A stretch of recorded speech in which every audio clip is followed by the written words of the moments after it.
Perez spoke with some of the workers that were here today. One employee at WTS says he ducked for cover under his desk and feared for his life as those shots were fired. She joins us now live in the studio with more. Jamie?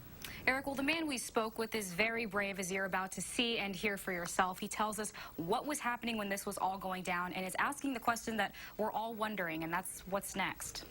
When WTS Paradigm employees went into work this morning, it was just another typical Wednesday. I just didn't expect anything out of the ordinary, for sure. But an employee fired off several rounds of bullets. Shots were not rapid fire. It was not like brrr.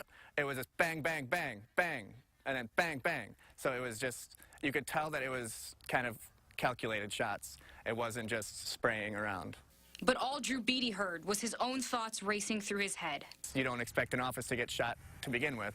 So it was just one of those things that it took me probably 30 seconds to really understand what was happening or what the noises actually were. What he heard and saw was enough to put anyone into panic mode. I was sitting at my desk. I heard, it was probably about 4 to 5 just loud bangs.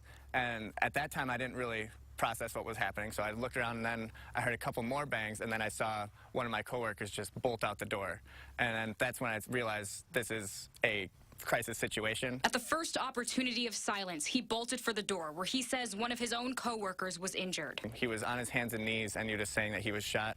Drew got cut up a bit from the broken glass as he was escaping the building. You can see his cuts on his ear and arms. While the physical pain isn't too bad, the emotional impact will be a much longer healing process. I don't know what the motive was, who's all injured because of the number of shots, if they were all connecting, and then because I know all of these people, and it's going to directly affect my day-to-day life. While the investigation continues, Drew's wondering the same thing many of his colleagues are also anxious to know. What happens next? It's just, from here on, what are the next steps that are going to be taken, and is the company going to survive? Are the people going to be okay?